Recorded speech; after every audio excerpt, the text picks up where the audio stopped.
This paper attempts to explain what does a groundwater level in a heavily exploited hard rock aquifer really represent. The study was conducted in TTLE catchment to the west of Bangalore, an area of about 1450 square kilometers. Detailed hydrologic and hydrogeologic investigations were conducted in two milli watersheds, Arul Malige and Harunali, covering about 26 square kilometers. Now, the motivation for the study is that we were unable to explain two phenomena that we observed during our field investigations. Firstly, farmer bore wells were getting deeper and deeper, but government monitoring wells were not showing any trends.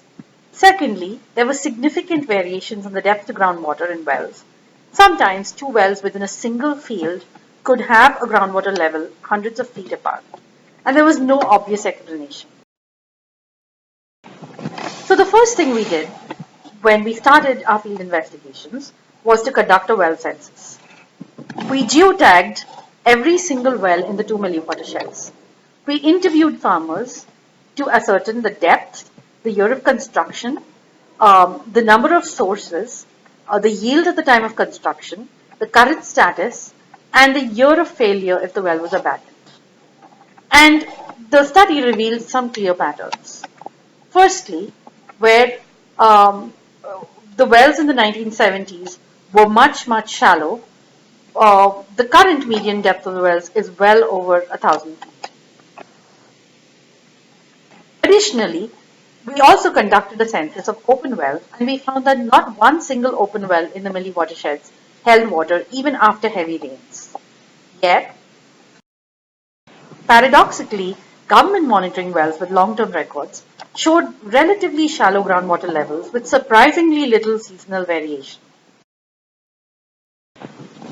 We could also not explain the sharp variations in groundwater levels or indeed the patterns of well failure. So we started to use borewell camera scans to understand what was going on. Now these camera operators are local businessmen who run a camera down a well when a farmer calls them to find out why their well has stopped functioning or if something is stuck in there. And so what we did was we struck a deal with one of the local camera scanning operators, and we geotagged the wells that were being scanned and then noted the depth of the major features during their routine. And the scans revealed some key features of the bore wells. They showed several bore wells where there was cascading water from shallow fractures going deeper into the well. They showed the water level, of course, itself. We could observe both dry fractures as well as fractures under the water, and in some cases, mineralization and mineral deposits. The camera scans confirmed that the sharp variations that we were seeing within short distance were in fact real, and not an artifact of the automatic water level recorders just capturing cascading water. And interesting patterns began to. Firstly, the scans showed that there are three distinct zones that can be seen in these overexploited aquifers. There's a recharge zone from which rainwater percolates deep into groundwater.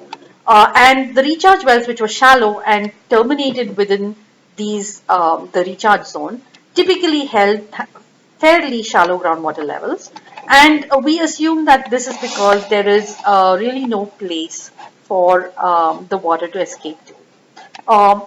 In contrast, the bore wells which are in the dewatered zone would receive water from shallow cascading fractures which would go down into the well, and then frequently the water would escape out of the deepest fracture and then presumably go further down to the saturated zone, which meant that these wells showed a groundwater level which was just at or below the deepest fracture.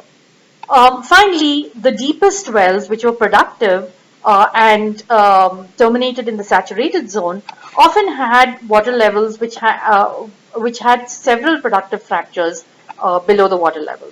And presumably, the water level in this well is actually representative of the head in these fractures. So we concluded that the shallower wells, the ones that terminate in the recharge zone and the dewatered zone, very likely just held stagnant water because there were no productive fractures below the water level. In contrast, and these were typically abandoned wells, in contrast with the deep wells which were productive and had several fractures below the water level. In conclusion, the study suggests that given the sharp variations in groundwater levels and the relatively sparse monitoring well density, sometimes only about 1 every 100 square kilometers or so, we need to be really careful about which wells we designate as being representative of regional groundwater levels and also how we interpret the monitoring well data. It is very possible that some shallow monitoring wells are likely to just be holding stagnant water. In fact, the evidence from the camera scan suggests that ideally only productive wells, which have fractures below the groundwater level, should be considered as being representative of regional groundwater levels. This study um, has implications for both how we model groundwater as well as how we monitor groundwater. So both for science as well as management.